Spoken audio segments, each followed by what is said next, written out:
How much money do I make on YouTube? Hey guys, it's me, and today I want to do a video that I'm not gonna lie, I've avoided doing for quite some time now. Not necessarily the video itself, but just some of the questions that I'm gonna answer in this video. Yeah, so as you can tell by the subject of this video, this is gonna be about YouTube and kind of how I've run my channel, how I felt being on YouTube, what I've benefited from on YouTube, and that kind of thing. Because I constantly get questions asking me about YouTube, starting a YouTube channel, blogging, and just all the aspects and how you can kind of benefit from them. So I'm gonna talk about, like I said, just the questions that I have been getting for the last 4 years that I've been on YouTube. It'll be 4 years in January. One of the biggest questions that I get asked or have been asked through emails and comments on videos and stuff like that is how I got started on YouTube.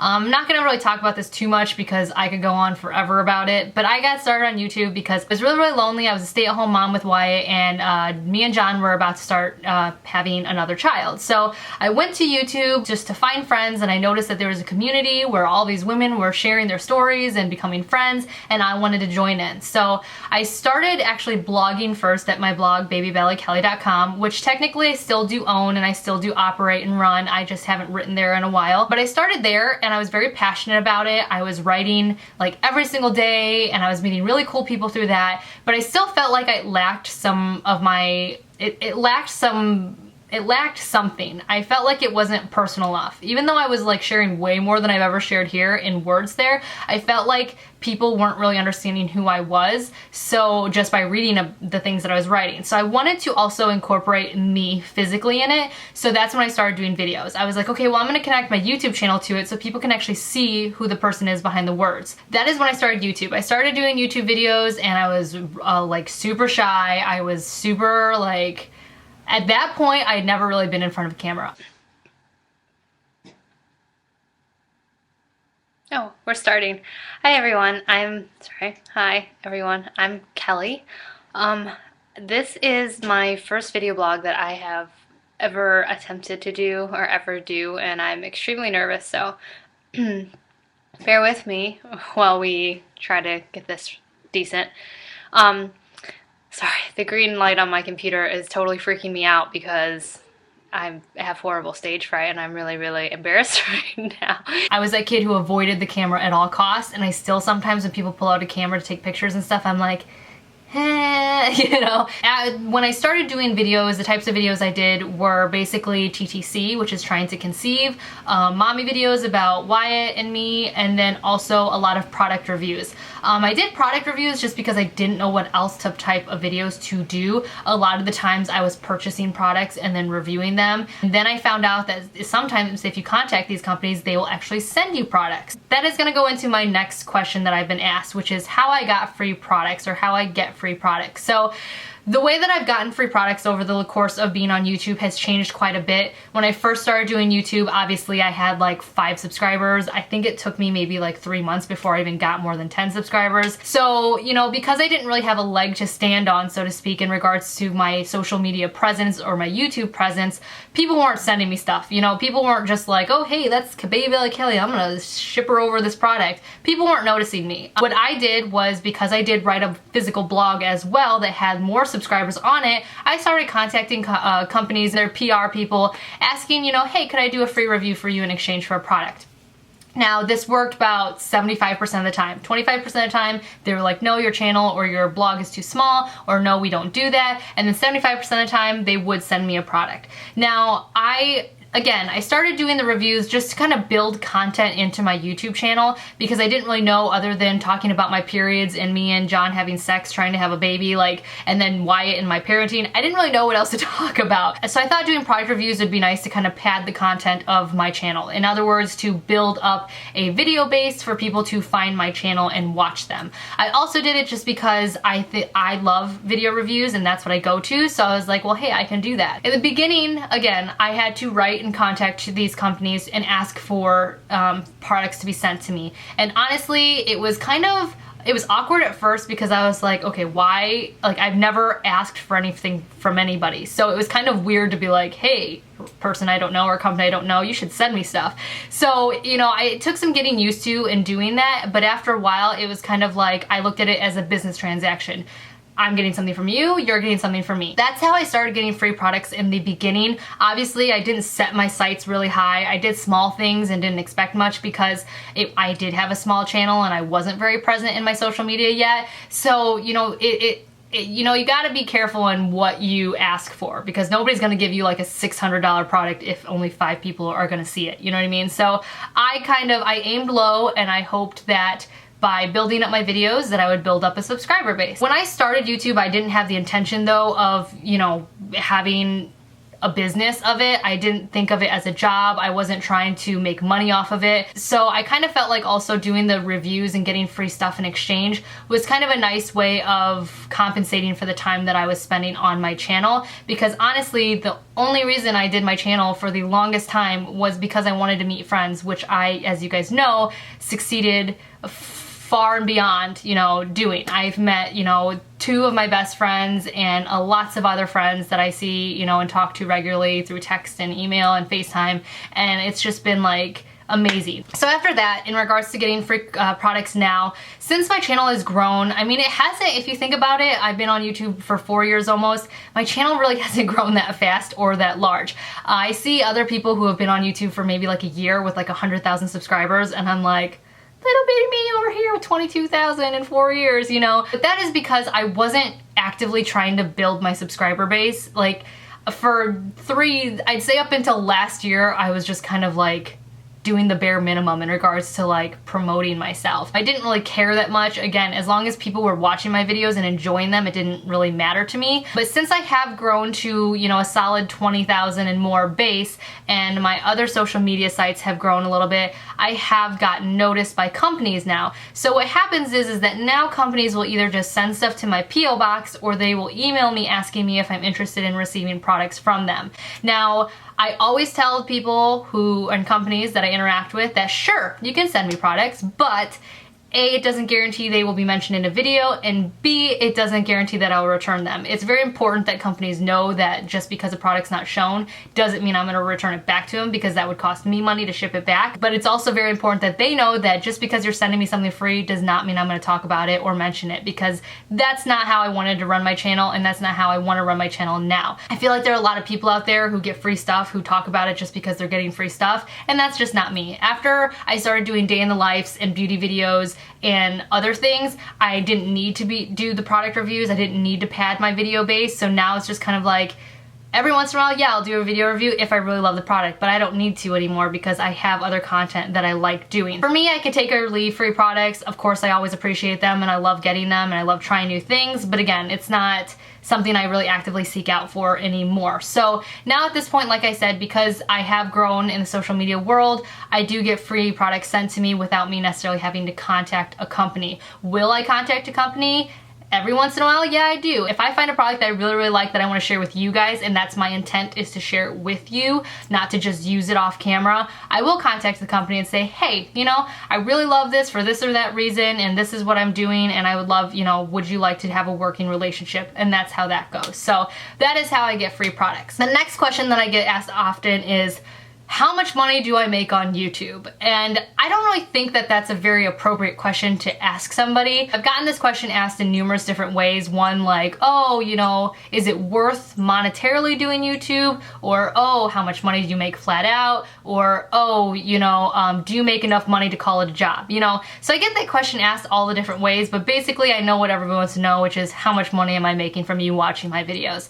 Well, that is something that I'm not gonna answer completely because I'm not quite sure what the guidelines are to YouTube. So I don't want to get myself into any trouble here. And also, again, I don't really think talking money is appropriate between people who don't know each other or that aren't, you know, married or in the same family. So basically what I'm going to say is, I did not monetize my channel until last year. I did not make any money from my YouTube channel at all.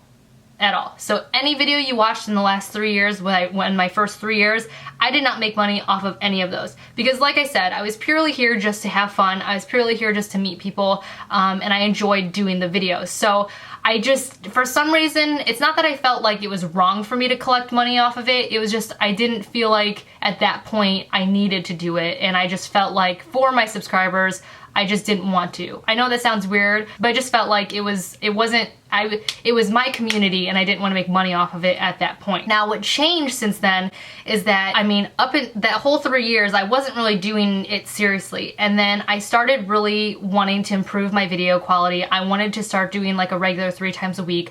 And I really wanted to make my YouTube channel better. Not necessarily like I wanted to grow and have millions of subscribers, because I don't think that'll ever happen, and that's fine with me, but I wanted to put more effort into my videos. Well, up until that point, I would say year 3 before I monetized, John bought me an iMac to kind of edit my videos. I was using my iPhone for the longest time, as you guys know, as my camera.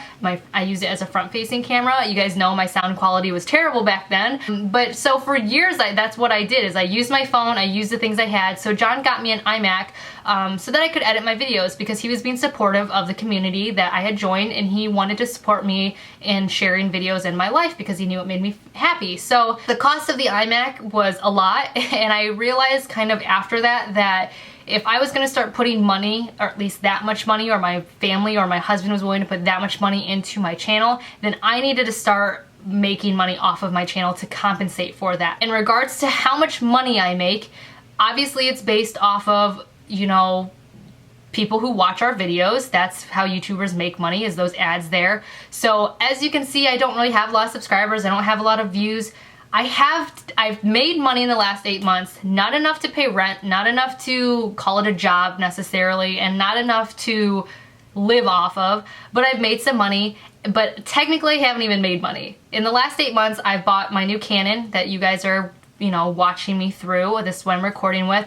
And I also bought in the last year my Mark III. Is it a Mark III? My Sony Mark III camera that I vlog with. And I did that to improve my videos. I wanted the people watching my videos to enjoy watching them and not be distracted by low sound quality or graininess or anything like that. So I bought those things, and then I also upgraded to a MacBook Pro because my editing was not, I had the lower end iMac and my editing was giving me a lot of trouble on that. So in the last year, those are the purchases I've made. So if you want to know if I've made any money technically off of YouTube, no. I technically, if we're talking credit card wise, like YouTube's credit card, the money that YouTube was giving me was on a credit card, I technically am in debt. I have spent more into my YouTube channel this year than I've actually made, but like with anything, I think to get started off in anything, you do have to take a loss. You do have to put money into something if you want it to grow. That was my intention with buying these cameras, was just to, again, grow my channel,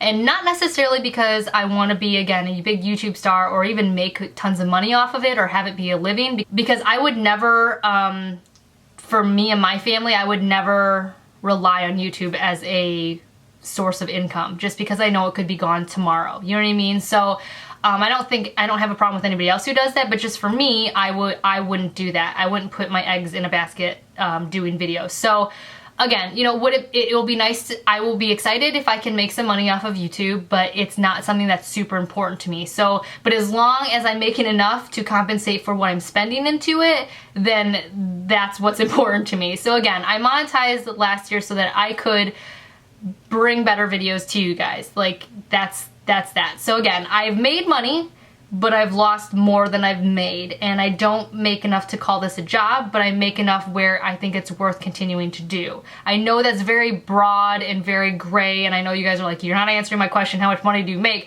But I can't really get into details, and again, I don't make that much. I don't know how to explain this. I make, let's do this. I make probably minimum wage, and I work about 40 hours a week on my YouTube channel and social media sites, but I probably only get paid for 20 hours of that, if that makes sense. But I don't care, I like doing it, and again, as long as I can keep bringing in income to compensate for my camera and my lighting and my tripod and my computer, then we're all good. There's the answer to that question. Again, I hope to grow to kind of actually make money one day, but you know, it's again not important to me as long as I can just, you know, even out at the end of the year. So the next question is people have asked, what other ways can you make money on YouTube? There are tons of other ways you can make money. You can do video reviews that are paid sponsorships. I've talked about this before in a day in the life video. I do accept sponsored videos. I get offered them. Sometimes I seek them out. Once you get comfortable with your channel and kind of confident enough, you can start asking companies like, hey, this is my flat rate for a review. I would love to do one for you. Do you agree? And sometimes they'll counteract with, well, I'll give you this much, or sometimes they'll say, no, we'll give you a free product, but that's kind of like the little thing that dance you can do with companies. I get offered sponsorships, and I clearly state in my info box and also in the comments below what video is a sponsored video and what video is not, because I think that's really important in regards to people's opinions of your videos or how authentic you're being, if they know if you're being paid or not.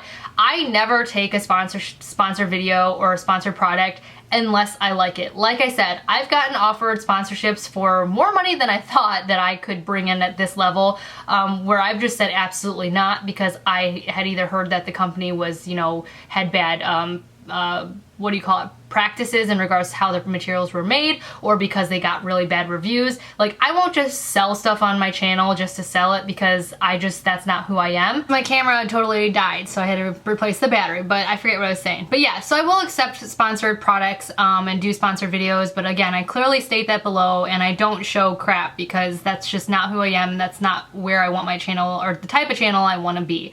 I unfortunately know quite a few YouTubers that I've met over the years that kind of tote out anything and everything, and that doesn't sit well with me. When it comes to products, another thing that I say to companies is, you need to give me at least a month to make this video. And it's not because I'm lazy and I'm gonna wait till the last, you know, day of the month to do it, but because I wanna use the products for a month. I've been contacted by companies, and I know some companies are known to ask for a video right like 7 days or 6 days after the product's received. And I don't think that's right, because I think it takes longer than that to figure out if you really love a product to endorse it. So I know I don't have a huge subscriber base, and I know I don't have a lot of clout, but at the same time, like, the people who do listen to me, I want them to be able to trust that my opinion is solid and that it's not bought or it's not fake. So yeah, so that's that. Another question that I get constantly is how I deal with negativity or trolls. Now,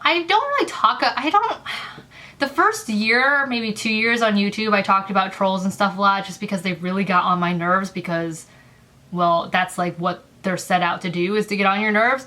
But the last year, I would say year and a half, I haven't given a crap, and it's felt great. I haven't really addressed anything, even though stuff's been going on, just because I don't really care. I feel like anybody who knows me in real life, and when I say anybody who knows me, I mean people who have known me in the last 4 years. Like, people who can solidly say they talk to me, interact with me daily or even weekly for the last 4 years. Those people, I would say, know me. Anybody who's like, oh, I used to go to high school with that girl, or oh, I used to date this boy that she knew or that she dated, like, any of those people, they don't know me. You know what I mean? So especially on internet, anybody who's never even met me in person, they don't know me. So their opinions don't matter to me. What they would choose to say about me doesn't matter to me, because again, the people who really know me, who are in my life constantly, know who I am, and they don't even like care about what other people say either. So I'm almost 100% positive that anybody who's ever met me in real life in regards to my meetups and stuff would tell you that I'm pretty much the same person I am here as I am in person. I really strived to kind of keep myself honest here with my vlogs and what I share. I mean, granted, I don't share me and John's big blow up fights, or, you know, me crapping on the toilet, although I probably have come pretty close to doing that. But like, you know, I don't share intimate personal things, but at the same time, I try to keep myself as open and honest here as possible, just because, again, I set out to start this channel to meet friends, and I didn't want people to see me one way and then if we ever met in real life be like, you're not like that, and then not want to be my friend anymore, you know? So I treated YouTube as kind of like a personal dating site. I was as open and honest about what my intentions were and what I'm here to do, just so that way everything stays copacetic, you know? So in regards to trolls, I don't really pay much attention to them. I do get emails every once in a while from people like, oh, I found this website that said this or that. And again, I could care less. I think it's kind of funny that people spend so much time talking about people that they don't know, or even people who do know me who talk about me online. I just find it hilarious because I just feel like life is so busy for me right now that it's like, how do these people find the time? Like, how do these people find the time or energy? And also, it's just hilarious because every situation, every relationship, every interaction always has two sides. You know what I mean? There's always two sides. And I'm not one to share nasty things about people on my channel in my real life or people I've met online, because I don't think it's necessary to talk badly about anybody or share lies or anything or gossip about people on here, because it does me no good, it does them no good, and it does you guys no good to see negativity. So, I just find the whole troll situation so kind of like just funny. And honestly, if YouTubers didn't have trolls, they wouldn't exist. They honestly wouldn't exist, because trolls watch our videos. They keep us relevant by talking about us, whether it's good or bad. They make YouTubers more money because, again, they're watching their videos.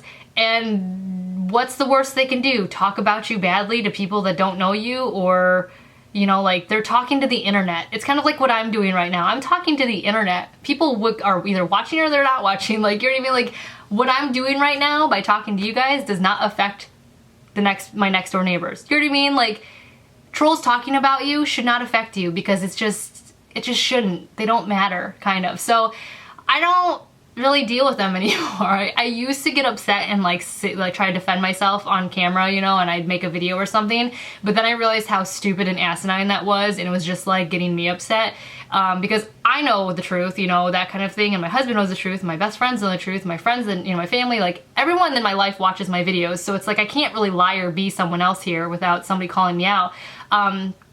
But I just don't deal with them anymore. I just don't think about it, because it's just a waste of time. Anybody who emails me and is like, oh, somebody said this about you, or somebody said that they know you and said this, I just delete it. I don't go to where they're trying to direct me to. I don't, because sometimes I think it might be the trolls that are emailing me just to get me to go look at these places.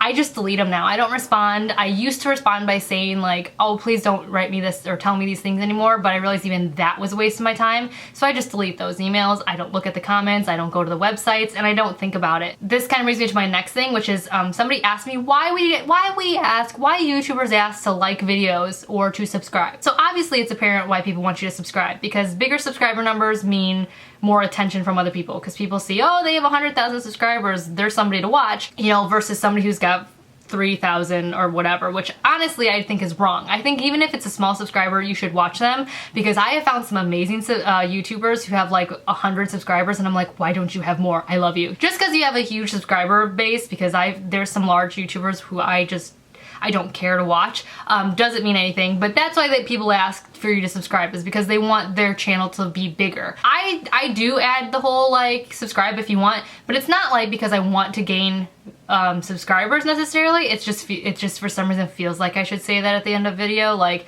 if you like my videos, subscribe. And it's not like, oh, because I want you to make me more money or to pad my subscriber base. It's because that way you can see, because I don't think people kind of think like, oh, I should subscribe if I want to see more videos. Do you know what I mean? Like, my first thought when I watch a new video is not to subscribe to their channel, even though I probably want to, because then I can see videos in my feed come up. So I guess why I say subscribe is just as a reminder to those people. So like, if you do want to watch my videos, if you do want to be notified of a new video popping up, then subscribe and then you'll be notified, that kind of thing. In regards to the thumbs up and the thumbs down, I think they're the dumbest things. The whole ratings on YouTube I think are so stupid, because I know so many people who get so bummed out by getting too many dislikes or not enough likes, and I used to be that person where, like, literally probably 2 years ago, and even up until a year ago, anytime I would get a dislike, I'm like, John, nobody likes me because this one person disliked my video. But honestly, like, after a while, I was like, why the heck do I care? Like, it's just a thumb. It's a thumb that does this. Like, is this hurting your feelings right now? No, and it shouldn't. Just like dislikes and these thumbs shouldn't hurt mine. So after a while, I think my skin got even thicker, and I'm like, why am I even upset right now? Like, why am I upset? The likes and dislikes button, The dislikes button, I think, is just honestly for trolls to kind of get under our skin, which again, successfully a year ago, they did. But now, I don't really look at it that way. I kind of just, I laugh them off because again, it's just for me in my head is, that's another view. That's somebody who does not like me, but is continuing to watch me because I'm that interesting. That's how I think of that to make myself feel better. So I don't even think about those. But the likes, the thumbs up, why we ask for thumbs up, is because, well, for a lot of the reasons is when you like a video, it pops up in your likes feed. So it kind of spreads our videos around to other people. So it does help us get noticed more. It helps our videos get noticed more. And of course that means more people will watch your videos because we're all in competition with thousands of YouTubers who all basically are doing the same thing as each other. To get that little extra boost of a thumbs up really helps. Now, I ask for them not because I necessarily want to be noticed more or have my videos spread more, because honestly sometimes I get really anxious thinking about how many people have access to my life. Like, for some reason I've been putting myself in this little bubble of, well, only these 10 people who I talk to watch my videos. You know, like, for some reason in my head I think, oh, only these 20 people who I see comments from all the time are the only ones watching my videos, and they just watch them over and over again. That's what I tell myself, because when I start really letting myself think about the fact that 340,000 some people have viewed my hoo-ha having Kaya, like, I start kind of getting a little anxious. So when I ask for thumbs up, it's not necessarily because I'm like, oh, I want more people to see my videos and come to my channel.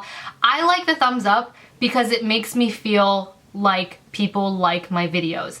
Like, no joke, when I see that a video has gotten like 300 likes, it, to me, signals in my head I should make more types of videos like that, because obviously people like watching them. So like my day in the life videos obviously get the most views, but not necessarily do they always get the same amount of likes. So when I see that something hasn't got as many likes, then I think, okay, well, they don't really want to see me talk about that part of my life, or maybe I should talk about this more because this video got, you know, a better response. So the likes for me are just more of, if you like this video and what I'm talking about, please give this a thumbs up. And that's all it means to me, is I just want to know, do you like this video? So yes, if you want to look at it in kind of the business aspect, giving a thumbs up to a video really does help that channel and that person grow. But for me, is it necessary? No. Again, I just want people to like my videos and enjoy my channel. And that's been my #1 goal from the very beginning, other than meeting cool people and building relationships. That is what those likes and ratings are for. Because honestly, I don't really base watching a video off of dislikes. Like, there's been videos that have like 75% dislikes and 25% likes. I don't know why I keep using that ratio or that percentage, but I have watched videos like that and I'm like, I love this video. Why does it get so many dislikes? You know what I mean? So dislikes don't really matter to me, but for some reason, again, just for my own, it's kind of like my own, it's kind of like my own, like I said, my own way of finding out what people like and what people don't like. Because not all the time do people have the time or necessarily the capacity to be able to comment below and say, oh, I like this video, or I want you to do more. Because sometimes people are watching on their phones or on their tablets or on their TVs, and it's just too difficult to do that. So by just clicking that simple thumbs up button, it just helps me say, hey, I like this video. So another question that I got about being on YouTube is how my family reacts to it. I think in the beginning my family was very like, you're doing what and why? But as they saw how positive of a change it was to my life and how happier I was and how much more confident I was becoming as a young woman, and how many friends I was meeting, they all got on board. Like, my dad, you guys know, is a minister. He's not super conservative, like, you know, he likes, you know, he's not super conservative, but he is the type of person who I thought would be more appalled by the fact that I was putting my life on camera, and he totally wasn't fazed at all. He kind of was like, why would people want to watch you do that? But he embraced it and was like, okay, you know what I mean? Like, if it makes you happy, I'm happy for you. And he actually is really nice and, like, you know, asks me about how YouTube is going and really treats it like it is a something, you know what I mean? Like, it's not just like a hobby or something, like, you know what I mean? Like, he actually talks to me and wants to know about it. So that, I think, is really cool. My mom was the same way. She wasn't weirded out that I was doing it, but she was weirded out, like, again, why do people want to watch you put a face mask on? Or why would somebody want to watch you talk for, you know what I mean? Like, she was kind of, that was her response as well. So they have embraced it and are really cool. My mom watches my videos. My whole family watches them. You know, they all know about it. It's not a secret. And John was probably the most weirded out because I started doing it without telling him. Not like showing my kids or him, but I started doing my own personal TTC updates without letting him know. So I think after maybe the second or third video, I told him about it, and he was like, really? You know, I don't really know about this. But you guys know he's very gadgety and into the internet and podcasts, so he totally kind of got the concept immediately. He just didn't understand why I needed to be doing it. So after he saw how positive of a change it had on my life, he was totally supportive. It took him a while to get comfortable in front of the camera, but again, I didn't really do day in the lives at all within the first year of being on YouTube. So he's, of course, you guys see him, he's just 100% supportive and really just wants me to do well in whatever I want to do. My kids took it like it was nothing. They're like, oh cool, camera, hey, you know, that kind of thing. As you guys know, I have scaled back on how much I show them just because YouTube takes a lot out of experiences. Like vlogging takes a lot out of an experience. If there's a thing that I want to be 100% present for, I leave the camera out, because there's nothing more awkward than having this in front of your face and talking to somebody that's not there during a moment where you should be talking to the people that are there, if that makes sense. So I used to get a lot of hate of like, why don't you ever hang out with your kids? Why don't we see you doing this? And it's like, because spending time with my kids is my time. It's not our time. You know what I mean? Like, it's my time.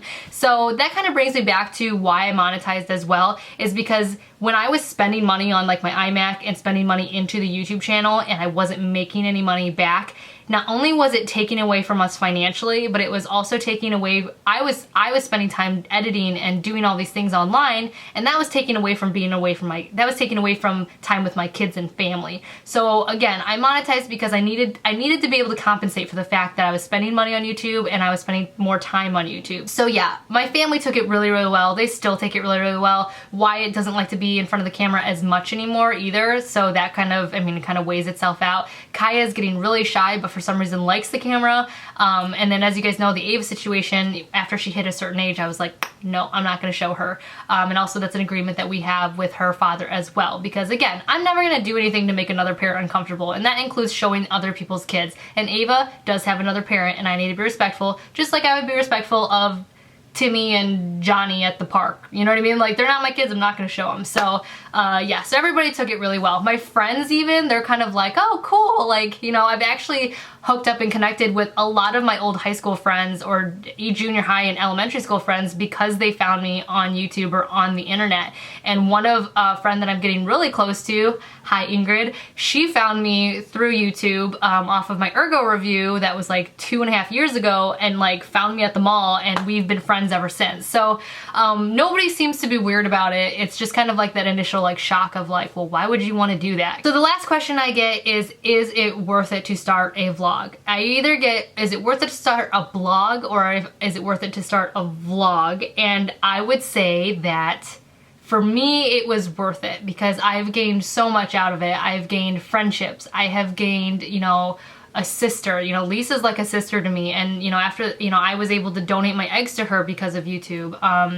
I have gained so much confidence in who I am. Like, I've really, being on YouTube and talking to a camera on a tripod by myself in my room, for some reason has really, I don't know what the word is. It's made me grow as a person. Like, I've just been so empowered by putting myself out there and then, you know, just letting it all out, that I have so much more confidence than I used to. And like I said, like, I don't even care what people think anymore. Like, that's a huge step for me, because I've always been, up until 1.5 to 2 years ago, I've always been the most self-conscious human being I've ever met. Like, I just was always so self-conscious about what people were thinking of me. I was always thinking that people were hating me. I was always thinking that I wasn't good enough. I was always just really down on myself and always questioning myself. And at this point in my life, I don't know if it's the age or necessarily YouTube and my age, but I just don't care anymore. And I'm just really loving who I am, and I'm finally at that point where I can actually say that out loud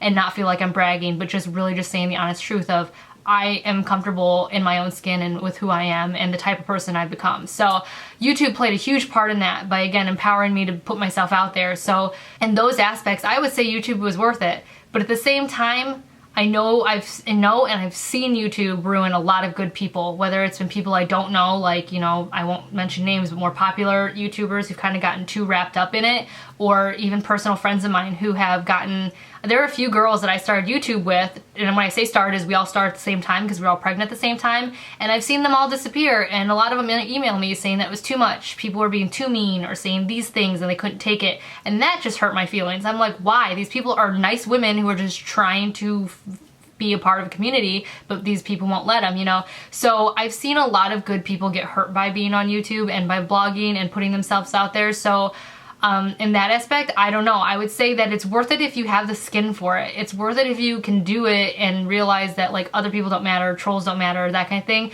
And it's worth it if you are patient, because you're not gonna grow overnight. Like if your intentions are to meet friends, do it. Like, I have met such good friends through YouTube, but obviously be careful, because just like with online dating, you want to, you know, avoid the murderers and psychopaths. But, you know, if you have good intentions, I think it's worth it. But if you're out to like just make money and do a quick buck really fast, like there's a lot of competition on YouTube, so be prepared to not like make any money right away or not have a huge subscriber base. It just takes time. Like I said, I've been on YouTube for like 4 years now, and again, I'm not that big. So, I guess long story short is I think it's worth it if you have a thick skin, you're doing it for the right reasons, and you're patient. I don't think it's worth it if you are very sensitive to criticism, you're out for a fast, quick buck, and yeah, I don't think it's worth it for those reasons. So you kind of just have to gauge who you are. Like YouTube, I feel like is a huge, big step, because you're like, here's me. Like, here's literally me for you to watch and judge. So yeah. So anyway, so that is it. Those are the questions that I get asked most commonly about YouTube. Again, I'm sorry I couldn't really go into like actual numbers in regards to monetization, but again, I don't know what I'm allowed to say, because I get mixed messages from people. Some people are like, oh, you're not supposed to talk about that, and some people are like, oh, this is, you know, talk about whatever you want. I've really enjoyed being on YouTube for the last almost 4 years, and I think I'll probably continue doing YouTube. I don't know. I told John like until I was 30, but now I'm 29 almost, and I'm like, oh, that's only a year away, you know? I will do YouTube until it doesn't feel right anymore. You know, again, since I'm not really making money off of it, and it's not something that I've built my life around, I don't feel like it will be that much of a loss if I quit, but at the same time, I will feel a loss of a community not doing it, so I'll continue doing it as long as I feel like it's right, you know, the right place for me. So yeah, that's about that. So again, if you want to help out a YouTuber, you can like their videos, you can share their videos, you can do those types of things, because that does help them. And for me, it helps me just know that you like the content that I'm putting out there. Oh, fan funding. I was going to talk about that. Somebody else asked me what fan funding was and if I was going to, you know, initial it or whatever. Well, there's now a blue button somewhere down there, depending on what type of device you're watching this on, and it says, you know, usually it says fan funding or something, or support this channel. You can change kind of the tagline of what you want it to be. I don't know if I'm overstepping bounds talking about this, but I did make mine, I did activate mine when it came out, just because why not? You know, if somebody out there wants to donate money so that I can buy a new light for my camera, because I have my eyes set on this Diva ring light that's like $300, then great. You know, that'll just increase my video or recording capabilities, because then I can record during the nighttime instead of during the day, you know. If somebody wants to do that, then great. You know, that's nice. I'm not gonna say no. You know what I mean? Like, that's crazy. Like, I'm putting the time and energy into it. I'm not gonna say no. So fan funding is for that. You can basically hit that button and donate money in increments of whatever you want, and then that goes directly to the YouTuber to help them with whatever they need. Whether it's, you know, cost of living because they've quit their job and they're doing YouTube, or buying equipment, or, you know, buying things so they can do reviews on them, that kind of thing. That's what that does. My tagline, however, says right now, help me go to Korea. I think it's either help me go to Korea or help me find my birth parents, because my goal in the next 10 years is to hopefully go back to my motherland, which is South Korea. I started my biological family or parent search about a month ago, and I'm actively searching for them, and a lot of people and a lot of adoptees I've talked to says that the most quickest way to get answers is to go where you were adopted from. So I have all that information, I just don't have the funds. So that's what my tagline says. Whether that money goes directly to that though, you know, like, I don't know, like I might buy, if somebody donates money, I can't say that I won't put that into like getting a new light for my camera, like I said, because I really need a new light. But that is my intent right now, is for any fan funding I get, I'd like to go to Korea. So again, it's just a button there. Whether you want to use it or not is totally up to you. People don't beg for money. We're not begging for money. I'm not begging for money. I'm just answering the question of what that button is for and what, you know, where it goes. Because I actually had somebody email me a week ago asking me, just wanting to make sure that if they donated money, you know, that nobody took a part of it in regards to like fees or service fees or that kind of thing. But no, it goes directly to the YouTuber. I've actually donated money to a YouTuber because I really like her channel and she's really small, and I know she wants to get a new camera because she's using her iPhone as well. So it's just like, it's just a way to support somebody. So that is that. So now I'm rambling and I've probably ticked off a few people, because I always do in a video, but that's all right. As always, if you like this video, give it a thumbs up. If you want to subscribe, you can for more videos, and I will talk to you guys all later. Bye.